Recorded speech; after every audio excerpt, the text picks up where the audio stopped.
Okay, the plan for today is to finish up section 3.1 and work through 3.2. I think we should be able to get through most or all of this material today.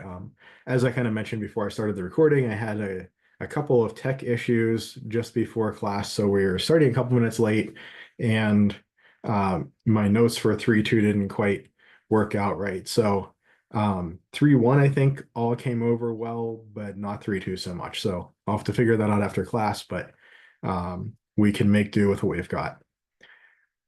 Okay, so just a quick reminder of what we talked about last time. We started into chapter 3 talking about properties of derivatives, and in chapter 2 we introduced the definition of the derivative. And kind of analogous to limits, we kind of saw a couple of foundational but also long and drawn out and complicated ways to compute limits. And we said, okay, I mean, this isn't super efficient. So then we came up with a list of limit properties, essentially algebraic rules that we could use to help us evaluate limits more quickly. These rules are, of course, just theorems, but properties are rules that are helpful for us. And the goal of, say, at least the first half or so of chapter 3 is to do something similar for derivatives. We saw in 2.7 and 2.8, we have the definition of the derivative. For some things, like the derivative of a linear function or something, it's not too bad to compute.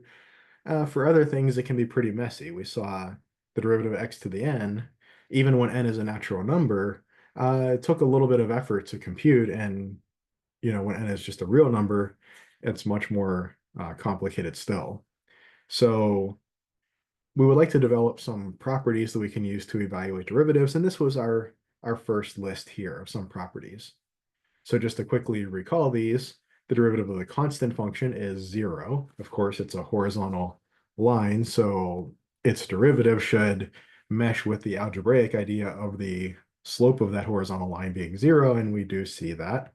Similarly, with the derivative of just x to the first power, we know that, again, its slope is 1 from basic algebra, and we do see the derivative agrees with that.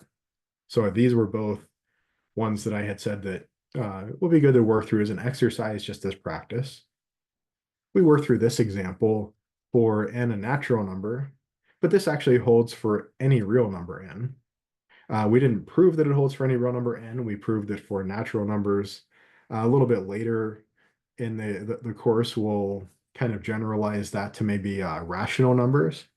But we probably won't do the proof for real numbers in this course. But the derivative of x to the n is nx to the n minus 1. So we bring the power down, we subtract 1 off the power. And we also noted that there were two important properties of the derivative, that constants can come out of the derivative. The derivative of a constant times a function of x is the constant times the derivative of that function of x. And the derivative breaks sums apart. So the derivative of the sum is the sum of the derivatives. Those two properties together mean that the derivative is a linear operator, as is the limit, and as is the integral, another thing that we'll see later on in the course. So all of this is obviously just a very quick recap of what we did last time. If you missed last time or something, we went quite a bit more in depth into all of this. One super important note is that for limits, the limit of the product is the product of limits, but that doesn't work for derivatives. As we can see with a counterexample here, if we thought that it did work, we could look at a pretty straightforward example like this one and show that the derivative of the product is not the product of the derivatives. If it were, we would have to have the 2x equals 1, and that's obviously not true in general. We also talked quickly about, I suppose maybe not so quickly, but about exponential functions. And these were functions that were like something like y equals 2 to the x. There's still a base and an exponent, like there is in a power function like x squared. But here the exponent is where the variable is and the base is constant. But of course, evaluating, plugging in, the arithmetic side of things, all of that works really the same. We saw that the graph looked, whoops, got my trackpad a little funky there. we saw that the graph looked something like this. It's never negative, it stays positive, and has a horizontal asymptote of 0 in one direction and goes off to infinity in the other direction. If we had something like, y equals 1/3 to the x, that would be 3, oops, 1/3 to the x, not 1/3 to the 3. I do that all the time. If I write while I talk, I end up writing what I say instead of what I write. But anyway, so 1/3 to the x. The graph goes in the opposite direction because this is basically 3 to the minus x. So it would almost be like if I replace this x with minus x, that would be kind of a similar idea. And of course, replacing x with minus x just means flipping over the y-axis. But again, it stays positive. There's nothing down here in the third or fourth quadrants in this case either. And we said that there's this special number e being approximately 2.71828, so on. So roughly 2.7. And this number e has the special property that the derivative of e to the power x equals e to the x. The function e to the x is its own derivative. And this actually, I'll put an exclamation point there, exclamation point, not a factorial sign, but this is actually an important property, quite important in applications. And it turns out that this is a very useful property to, say, do things like solving differential equations. Maybe we end up with, say, second order differential equations resulting from Newton's laws in physics or engineering, and we want to solve these equations. This might be a very helpful property in that context. Okay, and I think this is about where we left off last time. So are there any questions from the material last time, from anything that I just kind of super quickly ran over, from the homework, anything like that?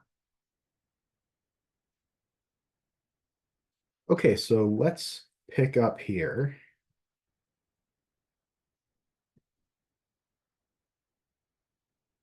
So I don't know what to call this, maybe an aside. So we have this function e to the x. We also have the idea of logarithms, and if y equals e to the x, then x equals the natural log of y, or the log base e of y. So these are related to one another. We'll talk a little bit about logarithms later on, but you might have seen logarithms in the past. And it turns out that there are kind of a bunch of properties that are all interrelated that have to do with exponential, the exponential function e to the x and some of its properties, and the natural logarithm function and some of its properties. And they're all kind of like interrelated in almost like a circular logic kind of way. So you can kind of, say that all of these properties, I could start with property A, and that implies property B, and implies property C, implies property D, which implies property A. So we can kind of, start with whatever definition we want, and then kind of proceed around the circle, so to speak, and all of the properties will follow from that. So it's a little bit difficult to decide where to start with all of this. There are a lot of different approaches. We're not going to take a super formal approach to this, but I want to just show at least, kind of a slightly more tangible idea of where this number e comes from. We could argue that we want there to exist a function who's its own derivative, and figure out what that function is and prove that that's the function something to the x power, where the base is this number e, 2.718, etc. We could argue along those lines, but again, it's, we're not taking a super formal approach here. That might be for something like a follow-up course to this course, like a real analysis course, something like that, to investigate some of that a little further. But I'm just looking to flesh out a little bit where this number e comes from. So let's suppose that we have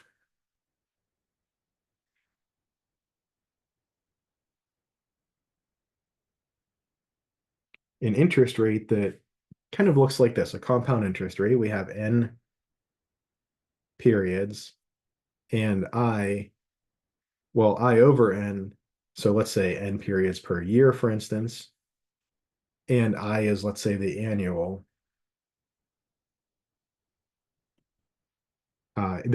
percent rate, the APR, the annual rate. So in other words, if I take, let's just say I equals 100%,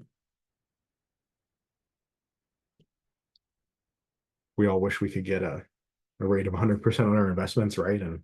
And sometimes it seems like 100% is what the credit card companies charge. But let's just take I equals 100% because it's easy to deal with. So I could imagine having a compounding factor of n equals 1. So at the end of the year,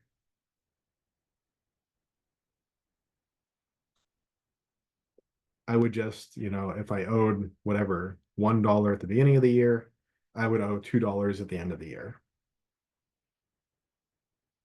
That's just 100% per period. But I could also think of compounding that more frequently. Maybe say n equals 2. Maybe for something along the lines of um, like a corporate debt bond. They might pay out coupon payments every 6 months.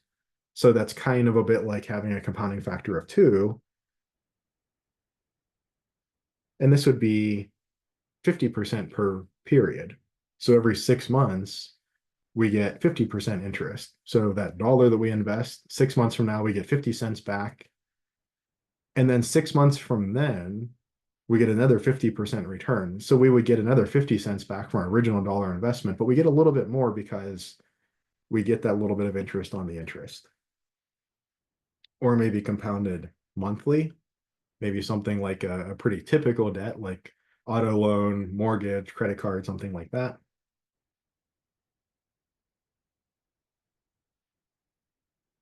So at the end of each month, we take 100 over 12%, whatever that turns out to be, 8 point something percent. And on the principal at the beginning of that month, we pay 8%-ish more at the end of the month. And then that principal, as well as that interest, gains interest the second month, and the principal, as well as the interest, as well as the interest on the interest, gains interest the third month, and so on. So if I come over here and if I just take I equals 100%, or in other words, just I equals 1, then if I have n compounding periods per year, I can ask, what is my kind of end of the year factor, right? What is what we might call something like the annual percentage yield? If you ever looked at mortgage rate, there's like the APR and then there's like the yield. And the yield is kind of the effective interest rate taking compounding into consideration. So let's call this, let's call this maybe f of n, some function.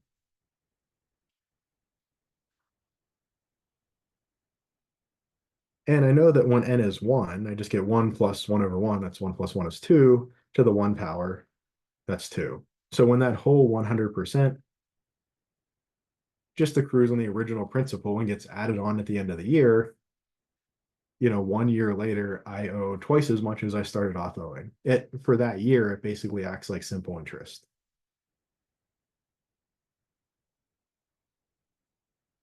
What if n is 2?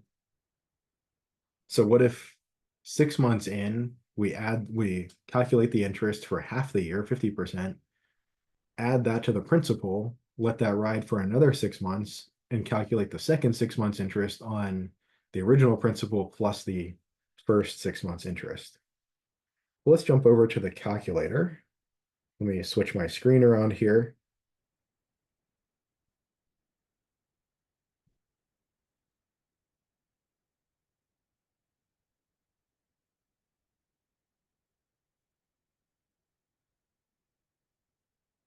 Okay, let's jump over to the calculator and take a look at this. So I want 1 plus 1/2 or 1.5. Guess I didn't need parentheses there, to the second power. So just plugging in n equals 2, and I see that's 2.25. It's a little bit more, right? Because I have to pay interest on the interest, right? After my first period, if I owed $1 at the beginning of the year, after 6 months, I would take half of the interest rate, 50%. That would be 50 cents. I'd add that on. And then at time 6 months, at time one period in, I'd owe $1.50. But then for that second time period, that second 6 months, I would owe 50% interest on both the original dollar and the 50 cents interest. So the original dollar, 50% interest on that is another 50 cents. But the 50% interest on the 50 cents that was added is another 25 cents. So that's where that 225 comes from. Or what we could do is maybe come up here to the y equals menu and look at something like 1 plus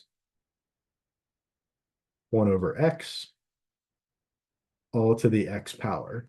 And we could look at different compounding periods, 12 periods, so compounding once a month, maybe 365 periods, like once a day. We could look at different values for x. Let me go to my table setup, second window, and I definitely don't want to start my table at 600. We'll start it at 1. And change in table, let's just start that at 1 as well.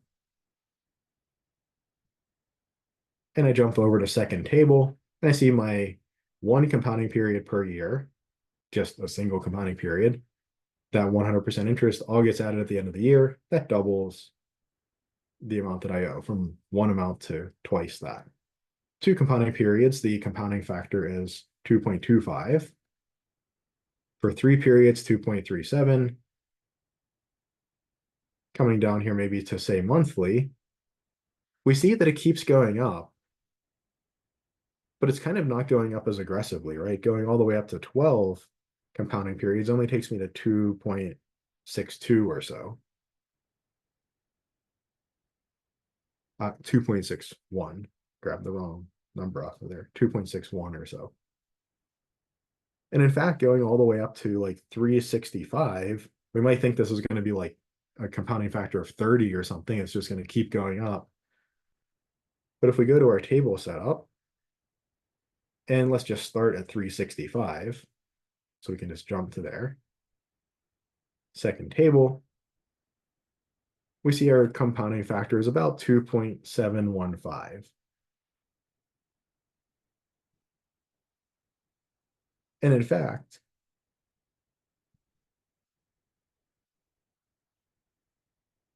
the limit as n goes to infinity of this compounding factor, 1 plus 1 over n to the n. We might have initially thought when we saw 2 going to 2.25, going to 2.61, jumping through these ends, we might have initially thought that as n gets larger, this is just going to shoot off to infinity. But it turns out that it kind of looks like it approaches a limit. So it looks like it approaches a limit. In fact, we'll look at this limit a bit later on in the course and we'll evaluate it more systematically. But it kind of seems like it approaches this like 2.7-ish number. In fact, this limit is e.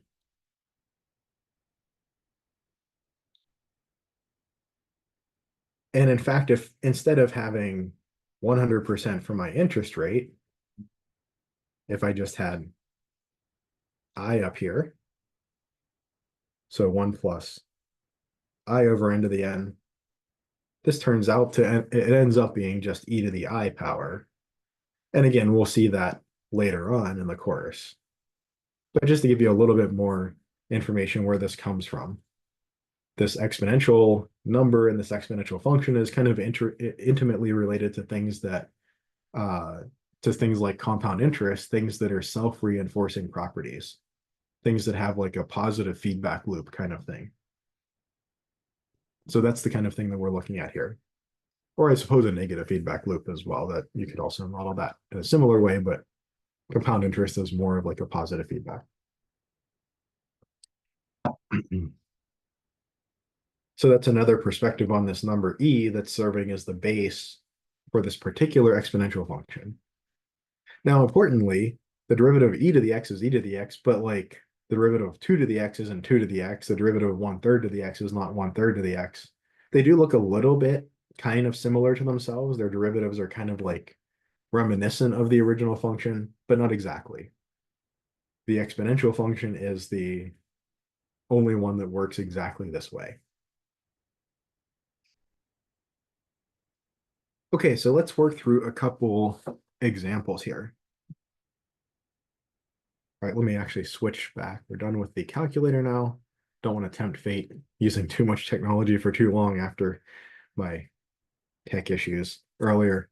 So, okay, let's jump back to the bigger screen here for you and go through a couple examples. So let's consider this one. If y equals x squared, find an equation of a tangent line to the curve that passes through 0, negative c, where c is bigger than 0. So what do I have here? Let me draw a picture. I know that I can use some geometry here, so I want to use that if I can. So here is y equals x squared, and here's my point 0, negative c.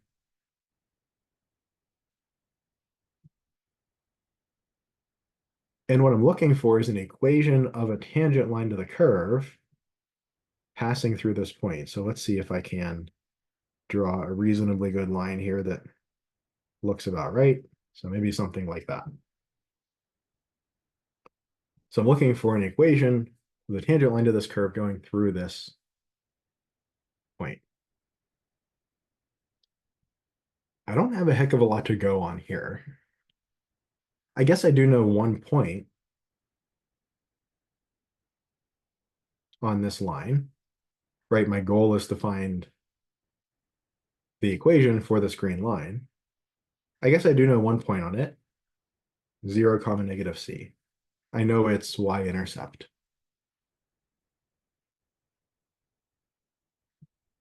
What else do I know about it? Well, why wouldn't a line like this be an answer to this question? Well, because it's not tangent to my function. It doesn't even touch my function. It doesn't cut my function anywhere. Or why wouldn't one like this be a solution? It does intersect my function, but again, it's not tangent.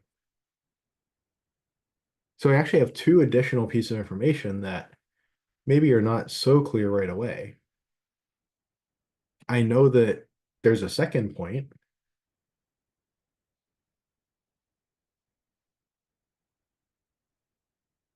where my line intersects the curve, y equals x squared, and I know it's tangent. In particular, it's tangent at that point of intersection. It kind of looks like there's only going to be one point of intersection, so we're suspecting that we're not going to have to do anything, super crazy here. We might end up with a couple points of intersection or something and have to discriminate between them, but looks like it's going to be pretty clean here.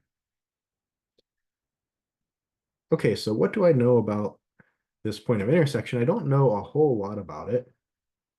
I don't even have a name for it. Well, let me give it a name so that I can at least talk about it. Maybe I'll write its information in black. So let's say that it's located at position x equals a. I don't know what a is, but I'm just going to give it a name so that I can refer to it. So the point of intersection here is going to be a comma something. But I know that my line intersects my curve y equals x squared there, so this point is also on the curve y equals x squared. This had better be a comma a squared, so that my point is on that curve. I don't know what a is. It might be a number like 1 or 5 or something, but I gave it a name. So that takes care of the point of intersection. It goes through a comma a squared. If I know the x coordinate where it intersects, I know the y coordinate as well. I have one more criterion though, that it needs to be a tangent line. So I'm looking for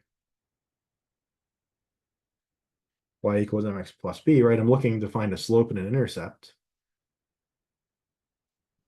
Well, it needs to be a tangent line. So that means at this point of intersection, the slope of my function, or of my line, has to be equal to the derivative of my function. Let's call this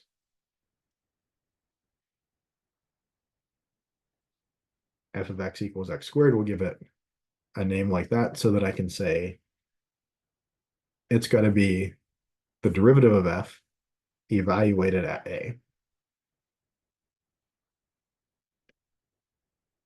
So it has to be tangent, which means it has to go through a point of intersection and also has to be tangent at that point. The slope of the line has to match the derivative of the curve at that point. But wait, I know what f prime of a is, right? F prime of x is just 2 times x. Well, why is that? Well, that's just from our power rule. We take 1 off the power, and we bring the power down and then take 1 off the power. X squared, the 2 comes down, the power 2, we subtract 1 off, becomes a 1. So the derivative is 2x, or f prime of a is just 2a.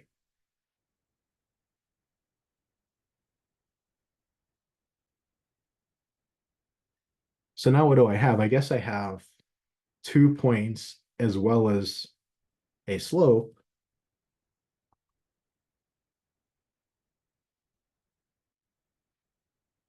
So let me say something like, we'll call this one x1 comma y1, and this one maybe x2 comma y2. And what do I need? I have something like y2 minus y1 equals m times x2 minus x1. Just point and slope form. Or just rearranging the definition of slope. So y2 minus y1 is a squared plus c equals m 2a times x2 minus x1 is a minus 0. Or just a. Or I have c equals, well, that's 2a squared minus a squared is a squared. So we actually get this kind of a equals plus or minus square root of c. Which one's right? Well, actually, we look at the problem a little more closely, and maybe we realize there's a nice symmetry here.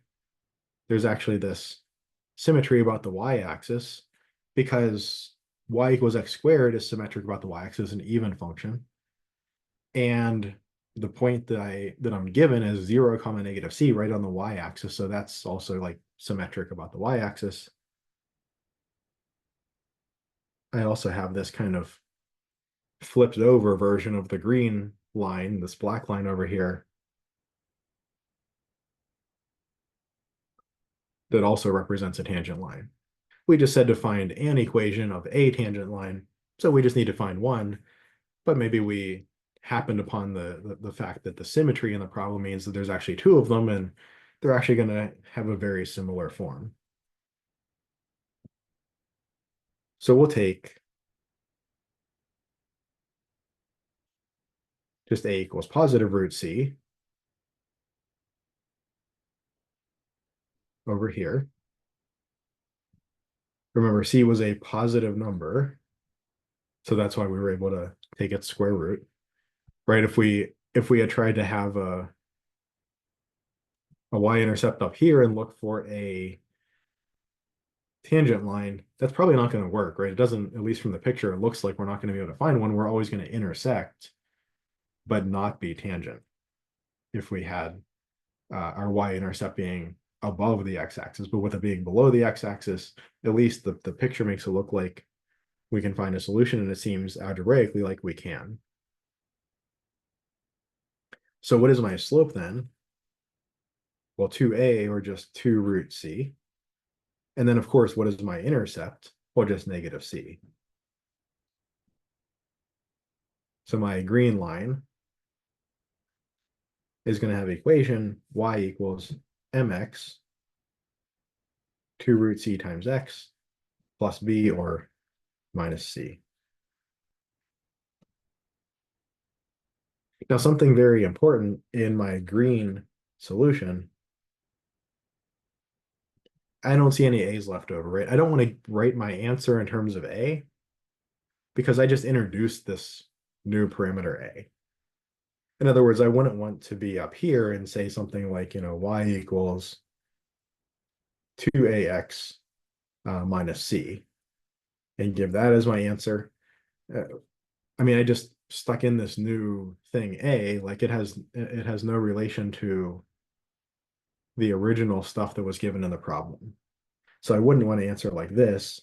It is important that I go through the steps to figure out what a is in terms of c, 2 root c, or sorry, a is root c, and my slope is 2 root c.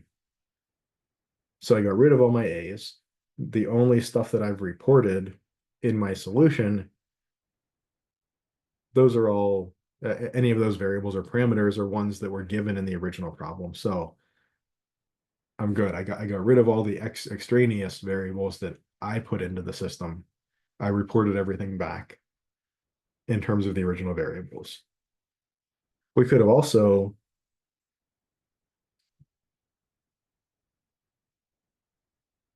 given the black line, which is y equals negative 2 root c x minus c. That would be another solution that we could have given. But again, since the problem just asks for the equation of a tangent line, either one would work. Any questions on any of this? I think the most challenging part of a problem like this is when you first draw the picture. Well, first recognizing that this is a geometric problem, I probably should draw a picture and get a feel for how things work. When you draw the picture, it seems pretty reasonable that we should be able to do this. That there should be one such line, at least one such line, say with positive slope, that it should exist, that there probably shouldn't be a whole bunch of them. But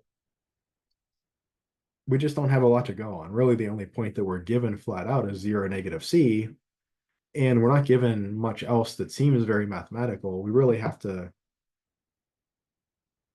make use of this tangent line to the curve, knowing that it has two properties, not just that the slope matches, but that it's also a point of intersection. And I think that is the easy to miss bit here, is that, I mean, I think we would all agree very quickly that if I told you here's a curve and here's a tangent line to the curve, you'd say, no, that's not tangent, it doesn't intersect. But sometimes we get so caught up in, tangent line matches the slope that we forget that it also has to intersect. So remembering that tangent line to the curve means that it intersects and that the slopes match. So keeping both of those things in mind, I think, was crucial here. And we did end up using both of those to solve this. Okay, let's shift gears a bit. Suppose that we have a function s of t equals 3 times t to the fourth plus e to the t plus 2, and this is a position function for some maybe particle in a one-dimensional space. Let's find the velocity, acceleration, and jerk functions for this particle.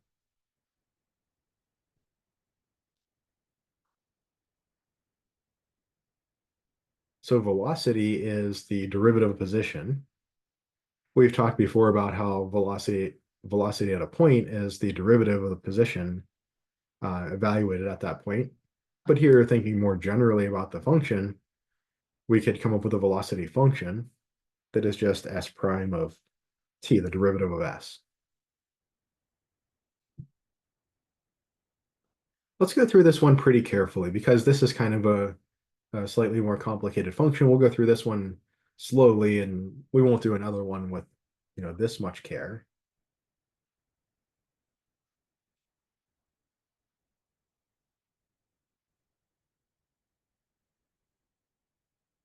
Okay, so I first recognize that I have the derivative of the sum of some things.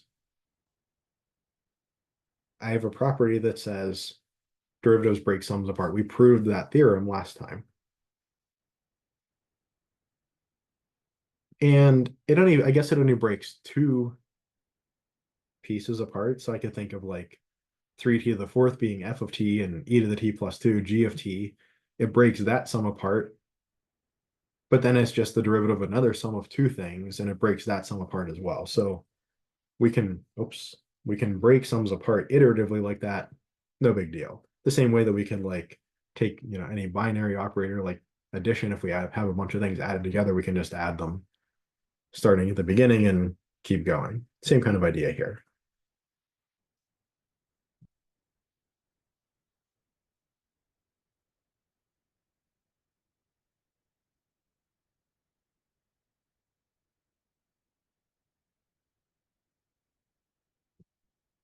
Okay, so the derivative of the sum is the sum of the derivatives. We did that. Now I look at the derivative of this first function here.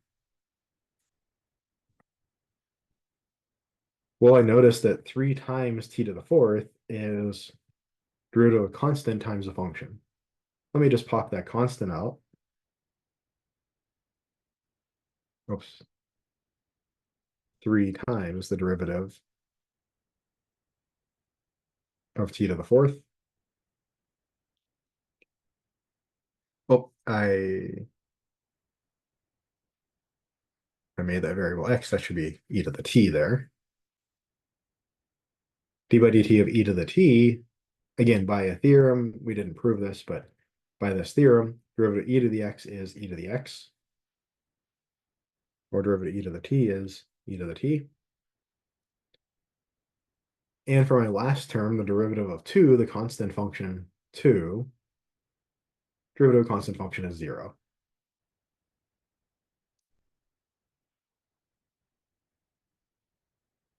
And now I just have one piece left, derivative of t to the fourth.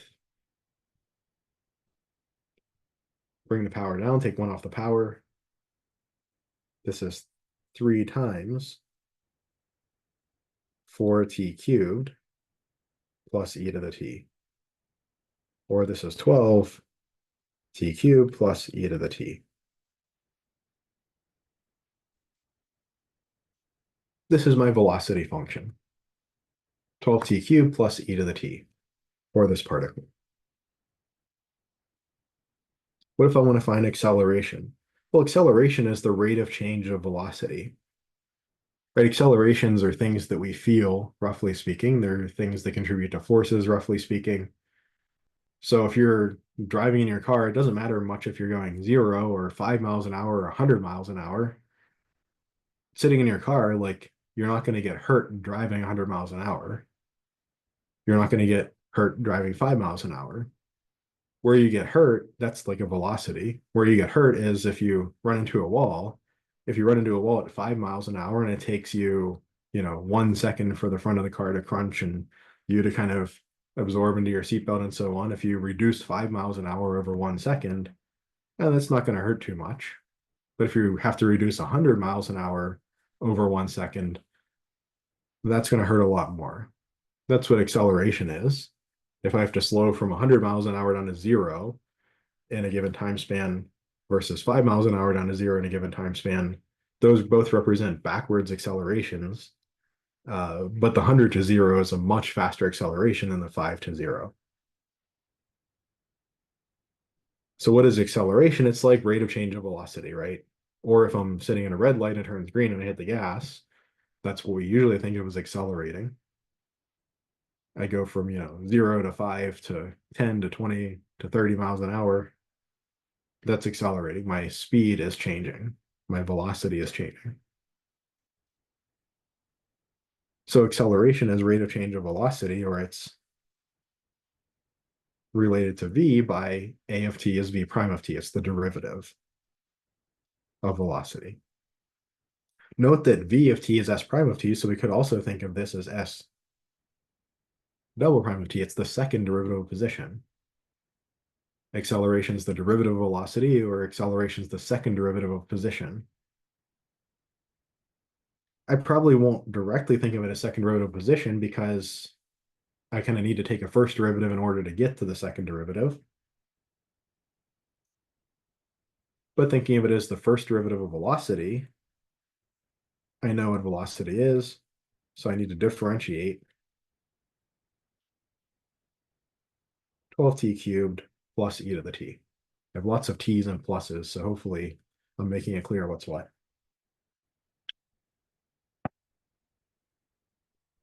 And again, we know that the derivative splits sums apart, so I can look at each of these terms individually.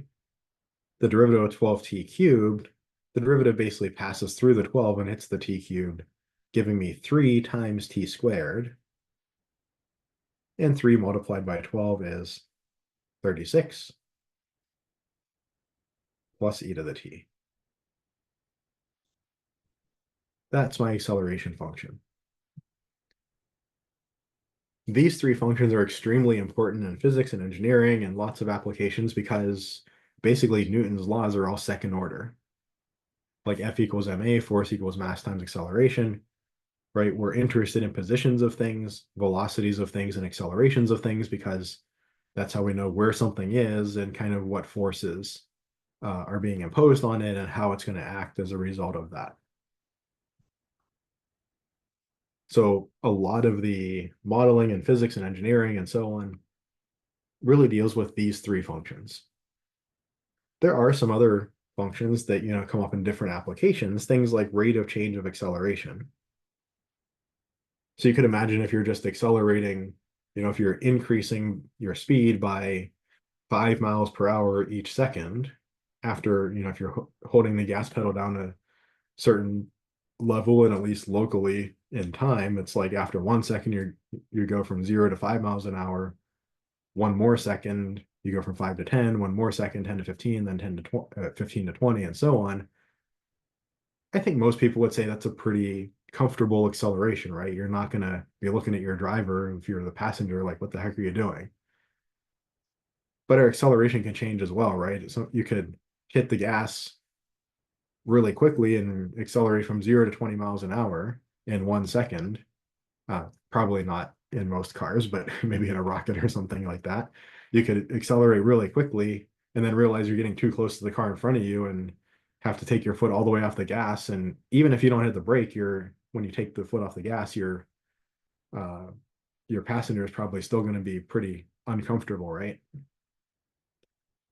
So we could have a fast rate of change of acceleration, and that's what we call the jerk function.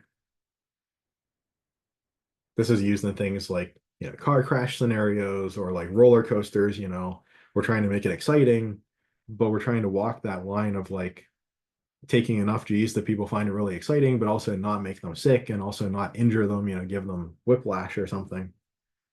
So jerk is the rate of change of acceleration. It's the derivative of the acceleration function, or the second derivative of the velocity function, or the third derivative of the position function.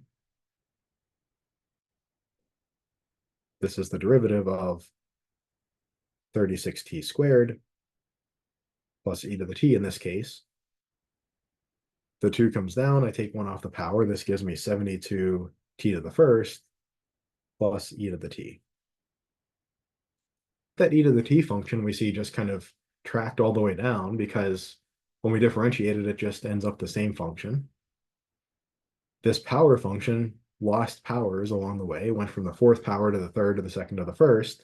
And if we kept going, it would go to a constant function and eventually to 0. The derivative of jerk would have a 72 plus e to the t, and the derivative of that would just be 0 plus e to the t, just e to the t. This constant function went away basically right away, this plus 2. That was important for position, but not for velocity. Right? Velocity, if we start going 5 miles an hour east, we're going 5 miles an hour east, whether we started in New York or started in California or started in Pittsburgh. Okay, any questions on this?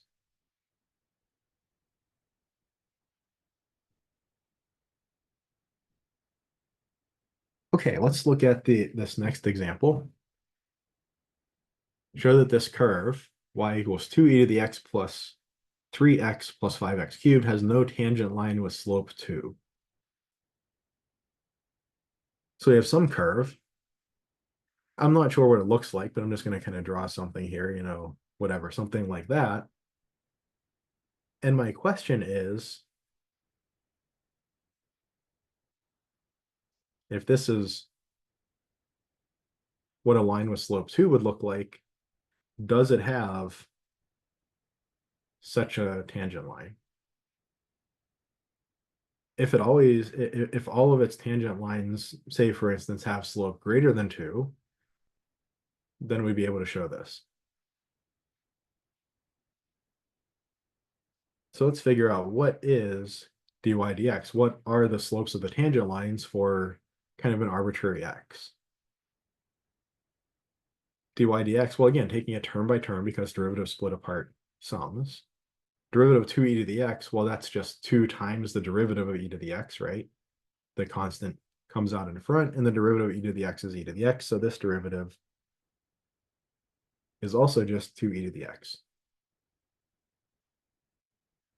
My second term, 3x, its derivative is 3. Just the constant function 3. Again, the derivative of 3 times x, that's a constant times a function of x, the 3 comes out front. The derivative d by dx of x is just 1. That was one of our properties. So we just got 3 times 1. And the derivative of 5x cubed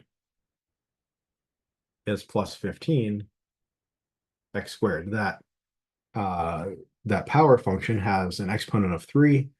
That 3 comes down, multiplies the 5 to make 15, and we take 1 off the power. Power 3 goes down to 2. And I note that I have something that is strictly positive plus something that's non-negative plus a constant of 3. This is always strictly bigger than 3, which of course is bigger than 2.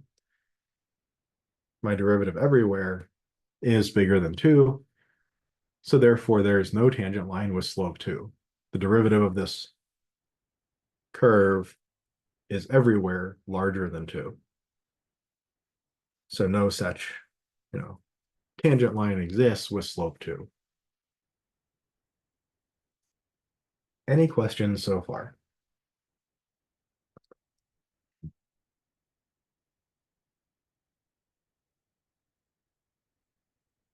Okay, and then to wrap up section 3.1, we have one last example. Where does the normal line to the graph of y equals x minus x squared at 0, 1 intersect the graph a second time? So we need to define what the normal line is, and we'll think about that in just a minute here, but let's get a picture of this drawn. Y equals x minus x squared, well, that's y equals x times 1 minus x. This has roots at x equals 0 and x equals 1.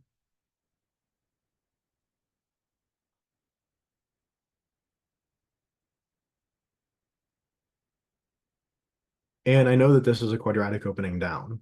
It's going to have a vertex up here at x equals 1/2. And it's going to open down like this.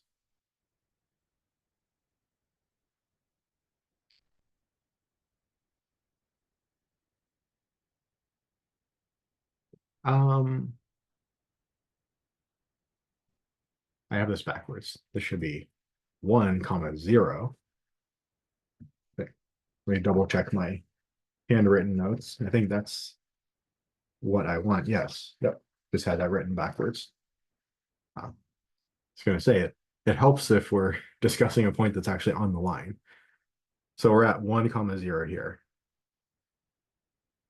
Now we can imagine that we, or not imagine, we know clearly that we have a tangent line here.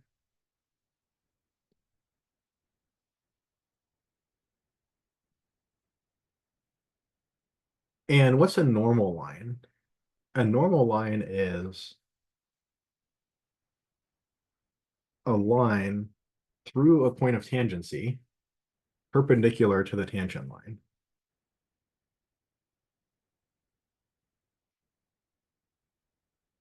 So it's through a point of tangency and perpendicular to the tangent line. So that's what a normal line is. What's the importance of normal lines? Well, suppose that you had, say, like some circular disc that you're trying to move. And here we're looking like kind of from the top down. So this is like a big like hockey puck shaped thing that you're trying to push along the ground, say left to right. And you want to apply a force to try to move it. If I apply a force in this direction, left to right, like here, what's going to happen? Well, I'm going to be slipping off this way, right? If I have a big heavy cylinder and I kind of go off to the right side of the cylinder and try to push straight, I'm going to be like slipping off. At best, what I'm going to be doing is splitting the force that I'm actually applying into like force that's going to push it weirdly off to the side, and then a bunch of force that's also kind of wasted. So that's not going to be, it's either not going to be efficient or it's just not going to work at all. I'm just going to push on the thing, and if it's a little slippery, I'm just going to kind of slip right off of it. So if I want to push the thing in this direction, where should I push it? Well, I look for a tangent line that is perpendicular to the direction that I want to push it. I see that I have a line of tangency here that looks like it's tangent to that curve and is perpendicular to where I want to push it. I'll push it at that point of tangency. I'll push it at that normal line. And then, you know, roughly speaking, in some sense anyway, all of my force will push this thing forward. Now, there's also things like centers of mass, and it can be, you know, unequal density. Let's suppose that it's like equal density all the way through, and, you know, suppose that all of the physics conditions that physicists, you know, care about are all satisfied, so that this is a reasonable kind of thing to do. But kind of roughly speaking, this is what we mean by a normal line. It's kind of where I can push the thing and I won't slide off. Or if it's has nice symmetry and nice constant density and these kind of things, I can push it and it'll move in the direction that I'm pushing it. So that's kind of the idea of a normal line. Right? Or another example is like if you want to hammer something, like if you hammer anywhere other than like the normal line at a point, your hammer is just going to glance off and go off some, you know, crazy direction. Okay, so I have a tangent line here, this green line. Now, at least from the picture, it seems pretty clear that this tangent line is never going to intersect the curve again, because the curve keeps kind of curving in the same direction. It's a quadratic. Now, if it came back up or something like this, maybe there would be an intersection, but we see the normal line, it looks like there's going to be another intersection. I mean, I suppose, you know, it's possible that that doesn't happen. If I were looking at the point 1/2 comma whatever, it seems like the normal line wouldn't intersect again. But at least kind of at a glance, based on our picture, it seems like the normal line should intersect this curve at a second point, and it should probably be off to the left here somewhere. Okay, so now we have a picture, we have kind of a gut feeling of what's going on. We haven't really proven anything. We don't even know if this normal line does intersect the graph a second time, but we have a kind of a gut feeling that it does. So let's start by looking at the tangent line. We have a point 1 comma 0 and y prime. Well, factoring is nice for graphing, but I'd rather deal with the original way it was written to take the derivatives, because the derivative splits the sum apart. The derivative does not split the sum apart, or the product apart. It is not the derivative of x times the derivative of 1 minus x. So I don't want to use the factored form to take the derivative. I use the original form, x minus x squared. Of course, if a derivative splits sums apart, it splits differences apart, because x minus x squared is just x plus -1 times x squared, and that sum splits apart, the -1 comes out and just turns the plus into the minus. So this is the derivative of x, which is just 1, minus derivative of 2 of x squared, which is 2x. And y prime at x equals 1 is what? 1 minus 2 is -1. So this is the slope of the tangent line. And again, based on my picture, that looks pretty reasonable. Slope -1, I can buy that. My picture is not, super accurate, so, but at least it's in the right direction. So let me actually rewrite this 0.1 comma 0 in a different color. I'll write it in red because I want to use it for the normal line. So the slope of the tangent line is -1. My normal line is through the point of tangency, through 1, 0, with a slope that is, or while being perpendicular to the tangent line, with a slope that is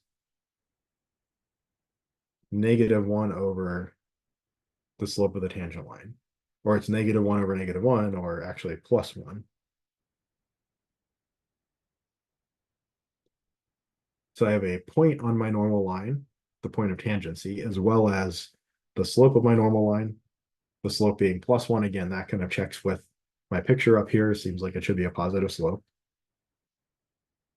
And what can I do? I can say, well, y minus y1, y minus 0 equals m times x minus x1, x minus 1, or just y equals x minus 1. And does it look like this could intersect at -1? Yeah, that seems fairly reasonable from the picture.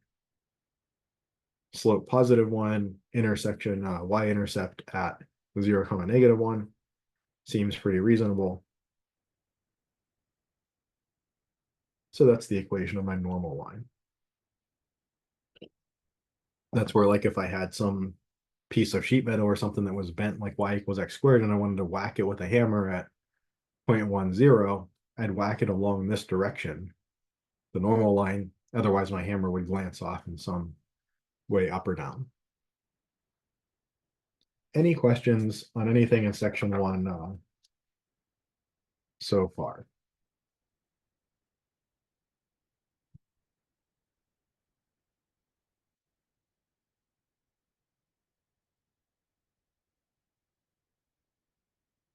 Okay, let's jump ahead then to 3.2. Sorry for all the paper shuffling. I'm on paper notes for half of half of today. So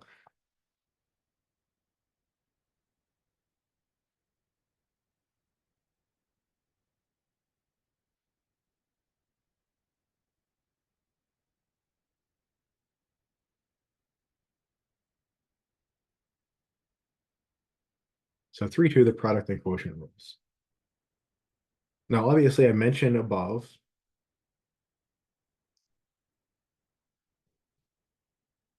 that our derivative does not split apart products. Derivative of product is not the product of the derivatives.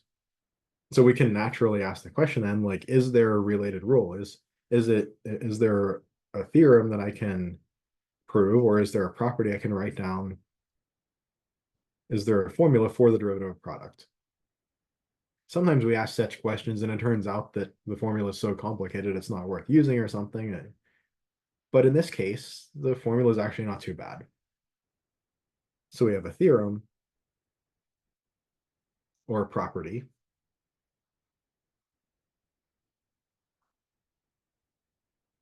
The product rule. Now, kind of like a test taking strategy or class taking strategy, if we go to the trouble to have a whole section that's devoted to the product rule and the quotient rule, these aren't going to be trivial, right? It's not going to be just derivative splits products apart, or derivative of the quotient is the quotient of the derivatives. So if you're taking an exam and you're thinking, wait, does that work or not? If you remember that we spent a whole section talking about the product and quotient rules, probably doesn't work that easy, right? So that just like a little, side note there. So what is the product rule? So if it's true that f prime of x and g prime of x exist, then the derivative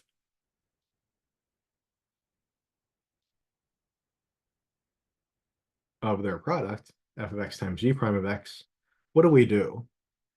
What ends up that we basically write this product down twice.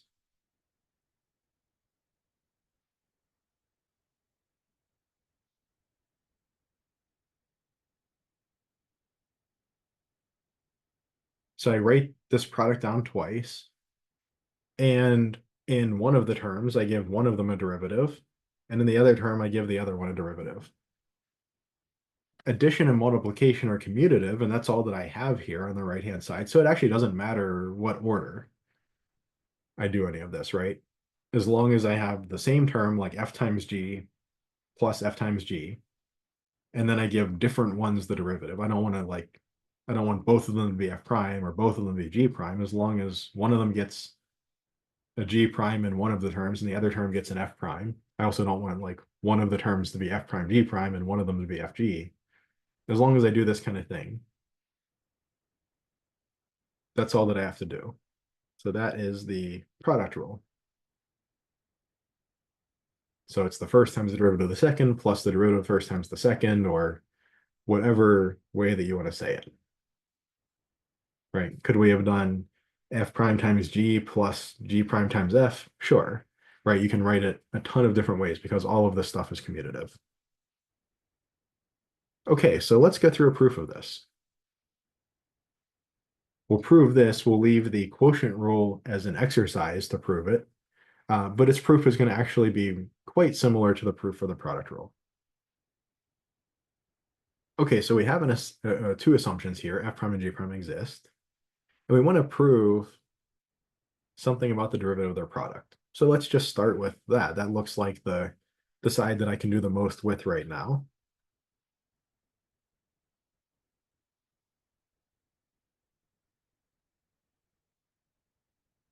And we want to prove this. I don't really, thinking back to 3.1 to those properties, I don't really think that there are any properties in 3.1 that are going to really make this a lot easier for me. So, I mean, that would be a good place to look at, but I don't have a lot that's there that's going to help. So I'm going to go all the way back to the end of chapter 2 to the definition of the derivative. So this is limit h goes to 0 of what? Be a little careful here. This is like some other function. Normally would use the function h, but let's call it, k of x or something like that. So this product, f of x times g of x, we'll call it like k of x. This is like the limit of, k of x plus h minus k of x over h.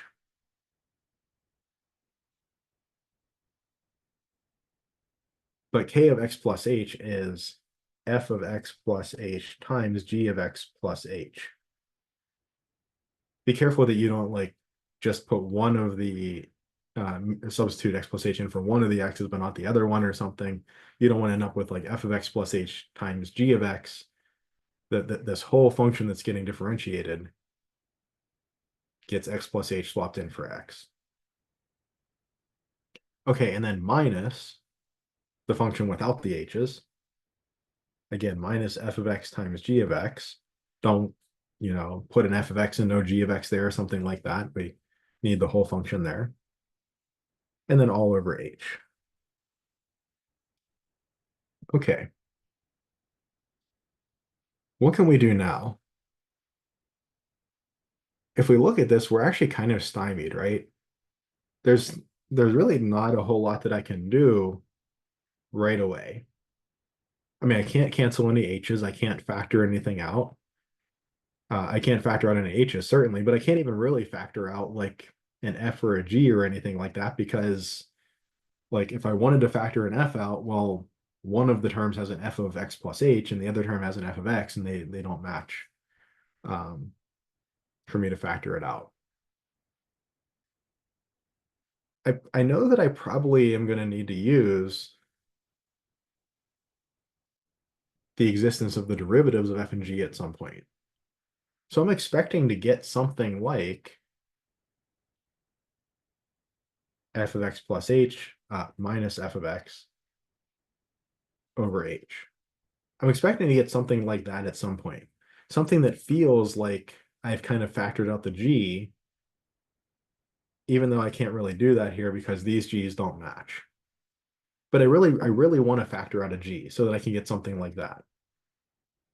And I also really want to get something that looks like g of x plus h minus g of x over h. But again, I can't just factor out the f. So what could I maybe do here? Well, once you see the trick, you're like, oh yeah, okay, of course that works. But it's a really hard trick to see.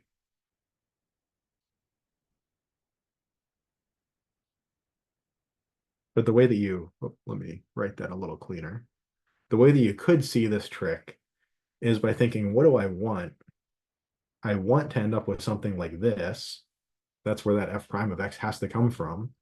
And it feels like a g of x ought to factor out from there.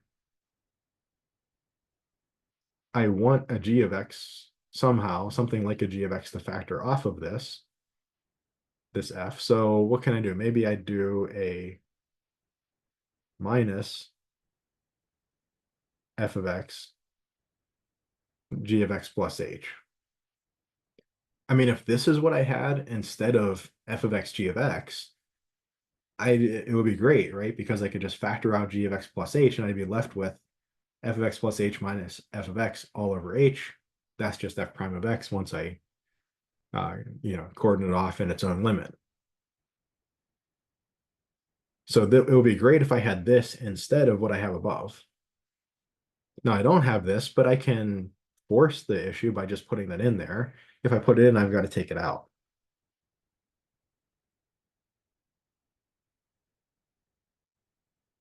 So I put in a minus f of x g of x plus h. I put in a plus f of x g of x plus h, so I don't change anything. Those net out to 0. This was all just plus 0 written in a long, complicated way. And then I still have my minus f of x g of x bit there. It seems like I've taken some steps backwards, but let's look at what we can do now. Well, the first thing I can do is I can split this into two fractions. I have a first bit, fx plus h, g of x plus h minus f of x, g of x plus h all over h. And in that one, I have a common g of x plus h in both of those terms on the top.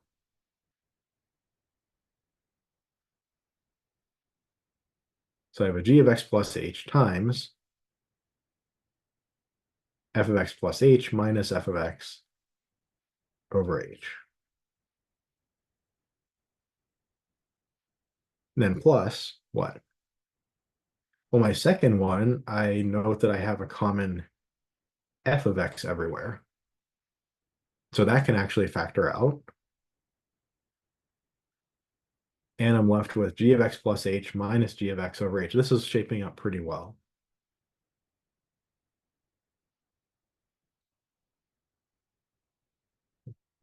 And this is a trick that's common across a lot of different applications in math. This kind of putting in and taking out the same thing to give you just a little bit more meat to work with to smooth things out a little bit. Or also commonly known as creatively adding 0. So that's what we did here. And this is looking pretty good. I have something that looks like g times something that looks like derivative of f, and f times something that looks like derivative of g. Okay, so I'm almost done.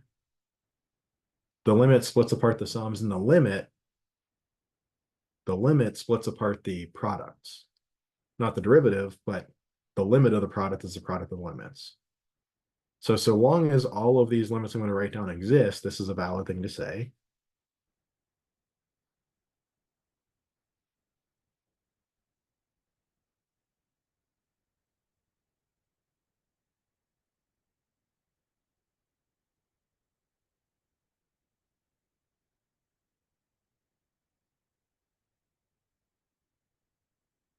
So there's the first term, the first two factors.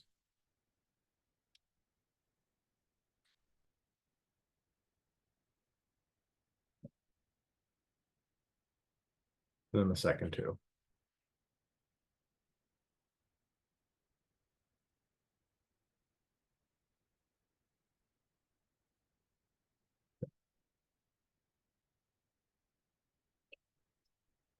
All right, now what can I do?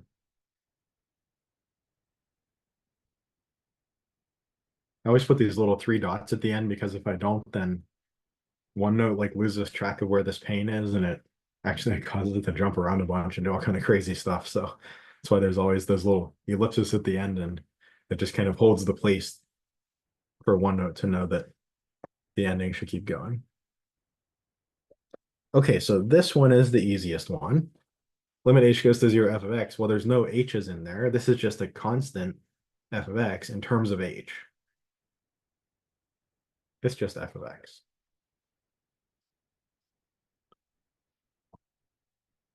We assumed that f prime of x and g prime of x exists, so the next easy ones are this one. This is just g prime of x. That limit has to exist because we assume that g prime of x exists. Similarly here, this is f prime of x. That's got to exist by assumption. We actually have a pretty tricky one here. The trickiest part of this step is actually this right here. We're really tempted to just say, oh, it's g of x and be done with it. And it does turn out that it's g of x.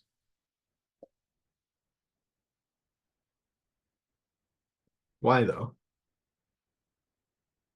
What's the property or the criterion that says that I can move a limit inside of a function? Well, I can move a limit inside of a function if that function is continuous at the limiting point.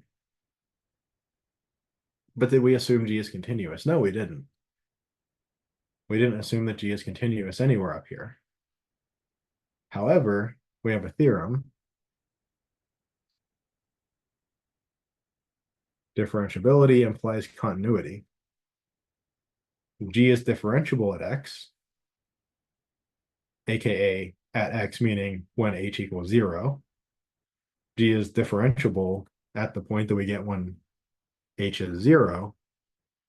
Therefore, it is continuous at h equals 0. G is differentiable when h equals 0, implies G is continuous at h equals 0, and we can do the plug-in property. So that's the justification for this bit here. Very important little detail. And we do see G times F prime plus FG prime, and up to commutativity. That's exactly what we're looking for. We could rearrange things if we really wanted to be pedantic, but I think that's clear enough. And that is our proof. Any questions on that proof? So this little step here, along with the adding and subtracting the same thing to make the kind of splitting pieces apart all work out right, those are probably the two main cruxes of the proof. This one I think is a little easier to remember because you kind of can't go anywhere from here unless you do something like that. This one is super easy to make a mistake and just write g of x and be done with it, and not make any justification that g has to be continuous because at that point, because it's differentiable at that point, and we have a theorem that says differentiability implies continuity. So that's the justification for this step down here. Very easy technicality to miss. Okay, any questions on that? On to the quotient rule then.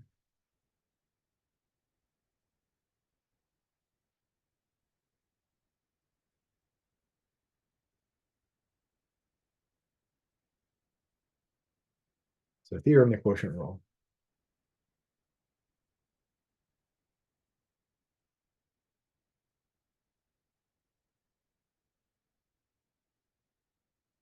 Again, if f prime and g prime exist, and G prime is not zero.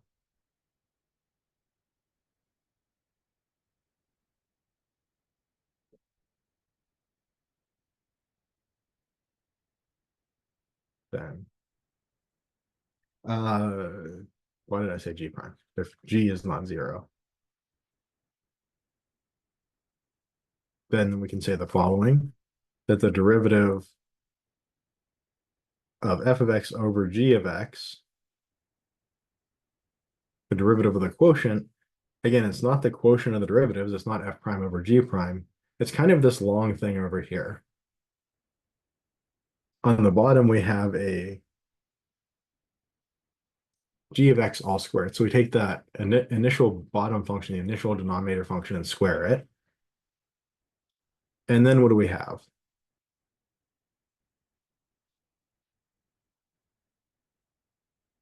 We have the bottom function times the derivative of the top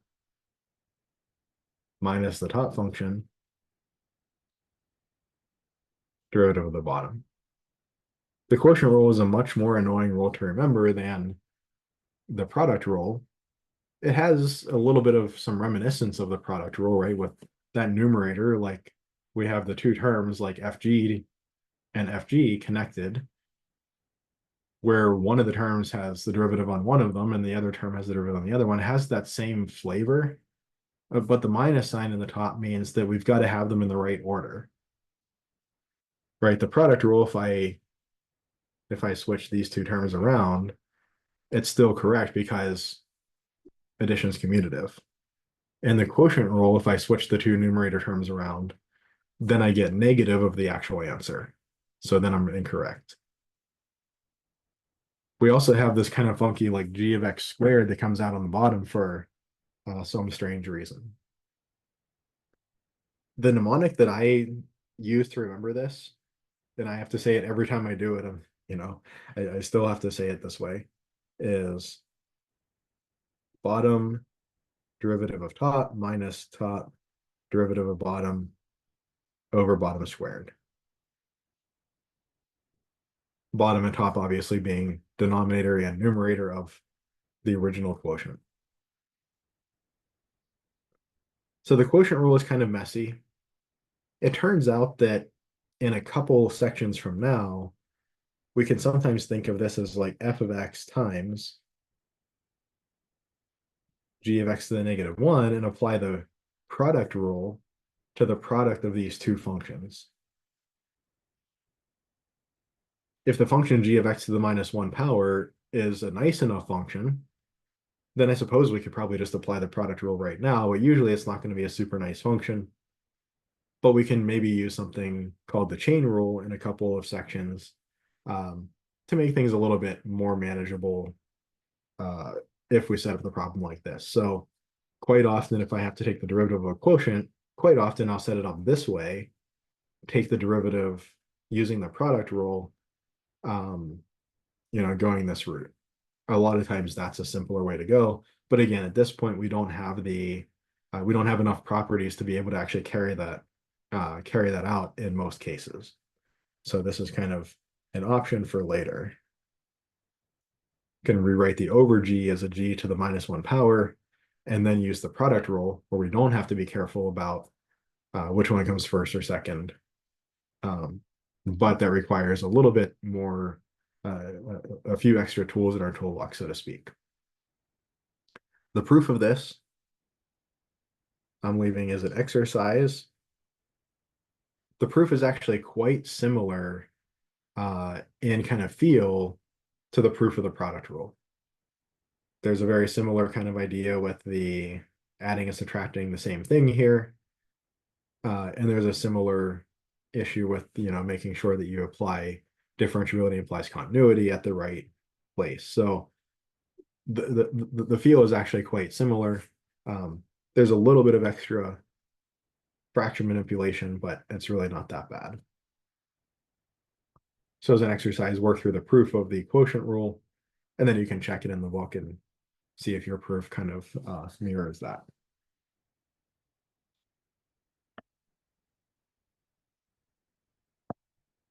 Okay, let's look at a couple of examples. So let's differentiate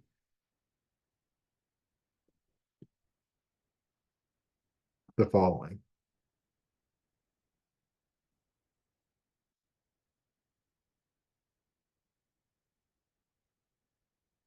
Say f of x equals 2x times e to the power x plus 1.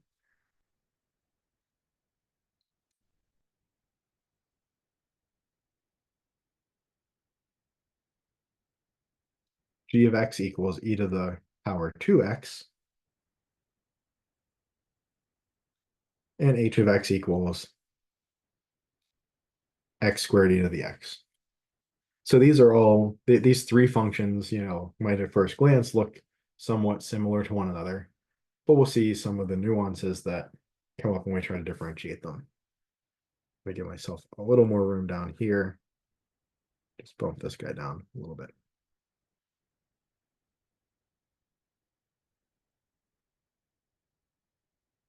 Okay, so I note that my f of x function is a product. I can think of it as a product like 2x times e to the power x plus 1. It's a product of two functions of x. So what do I want to do? Well, I want to use my product rule. My product rule says write this product twice added together. On one of the terms, differentiate one of the factors. On the other term, differentiate the other factor. So I can say that f prime of x is 2x e to the x plus 1. Write that twice.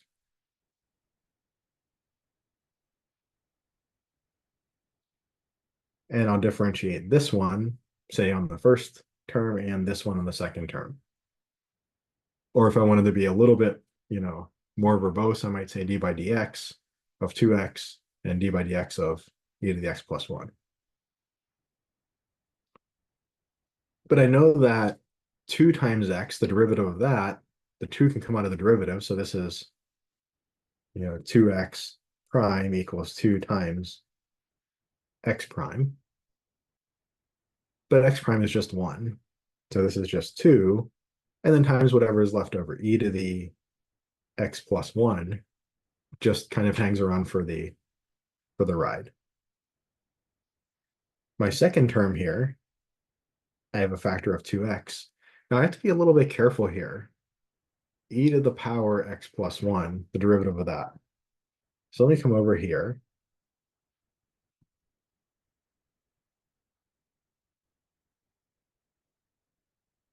I said what the derivative of e to the x is. That's e to the x. But we have a theorem. We can only use the theorem exactly as it is. I can't use the theorem and say this is e to the x plus 1. That wouldn't be a valid application of the theorem that the derivative of e to the x is e to the x. What can I do here? I actually can use just a basic exponent property. I can use basic algebra. It's often easy to forget about some of these basic algebra properties when you're looking at something through the lens of calculus. But this is, right, e to the, or a to the b plus c is a to the b times a to the c, or e to the x plus 1 is just e to the x times e to the 1. What is e to the 1? It's just whatever that number is, 2.71828. It's just that to the first power, just that number. But that's just a number. It's just a constant. It just comes out in front.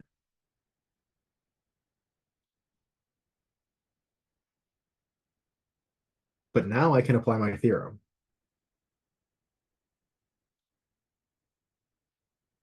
That's e to the 1 times e to the x. Or that actually does turn out to be e to the power x plus 1. I could have cheated and kind of gotten away with it, at least in this case.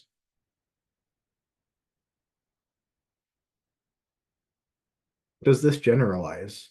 Is it true that like e to stuff, its derivative is always just e to that stuff? Well, let's take a look at this example.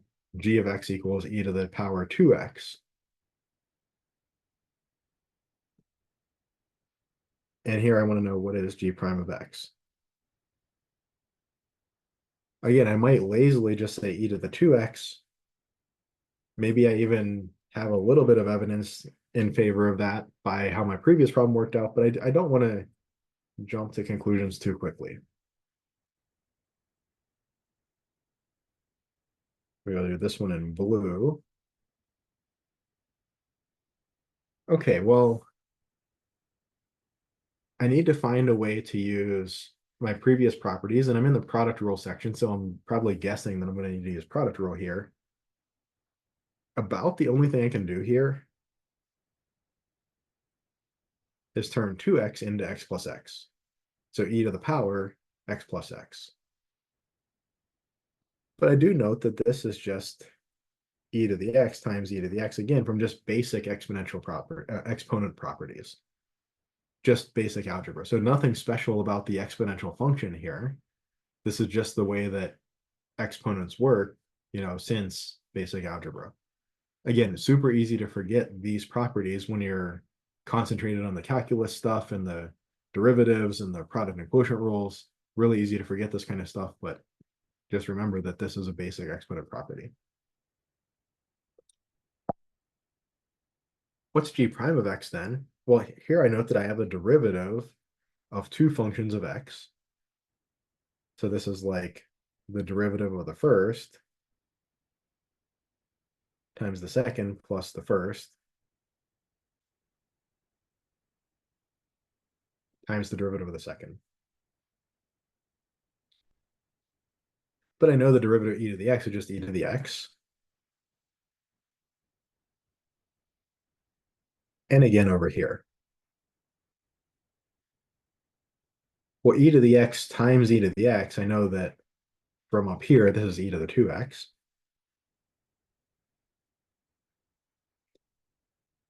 What do I get if I add the same thing to itself? This is actually 2 e to the 2x. So it was good that I wasn't too flippant about applying my theorem. The derivative of e to the 2x is not just e to the 2x. It's in fact 2e to the 2x.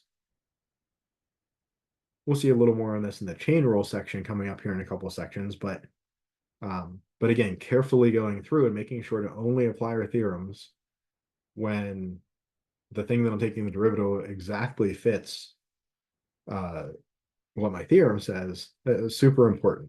I don't want to get too flippant with this because, again, if I would have applied that idea here, even with the support of that having worked up here, that shortcut would have worked for this one, but it wouldn't work for this one. So I want to be careful, break things apart, break things down to their component pieces where I can apply the theorems and properties that I've proven carefully.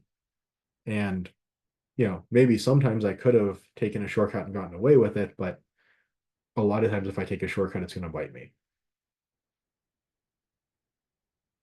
Okay, and then looking at h of x here, getting h prime.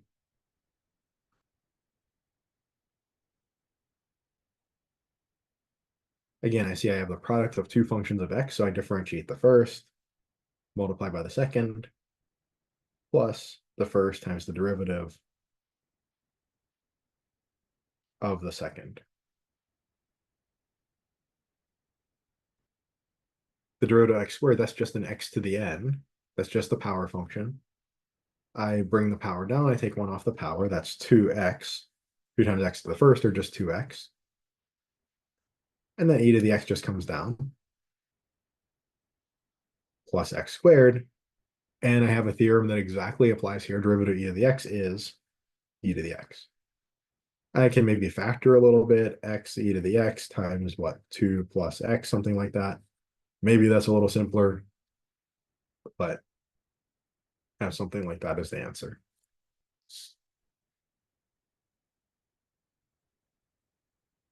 Any questions so far?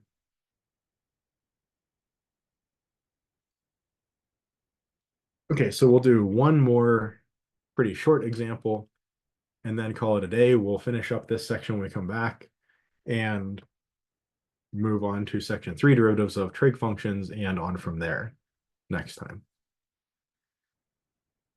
So example, show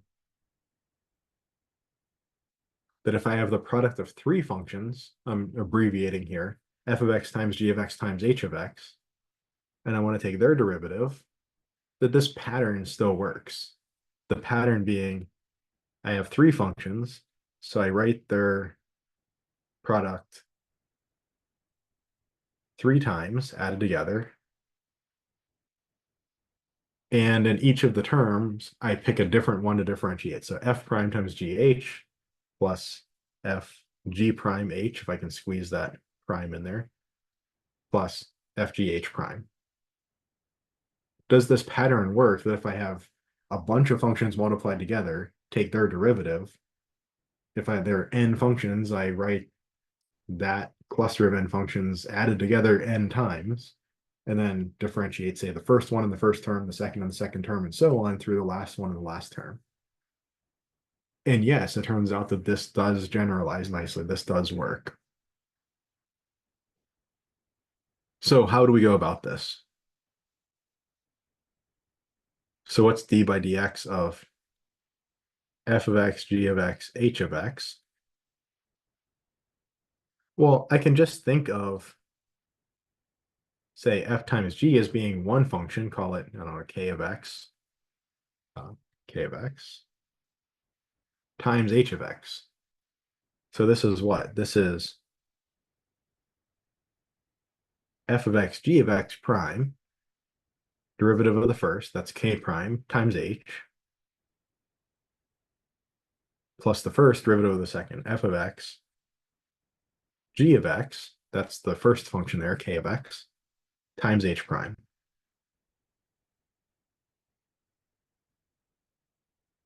But now I've just split off kind of one of the pieces, that's derivative, and I know that this, well, that's just my standard product rule.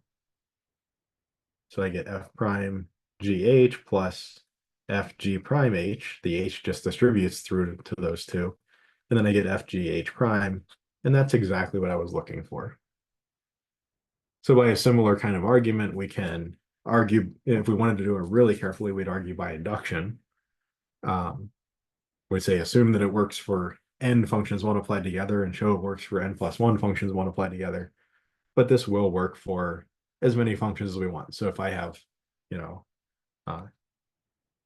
f of x is, well, we don't actually have much of a catalog of functions to work with at this point, but maybe after next time we'll see more examples. But if we had, x squared times sine of x times e to the x or something, and we wanted its derivative, we could differentiate the x squared in one term, the sine of x in another term, the e to the x in another term, and after next time we'll know how to differentiate sine of x, so we can do that.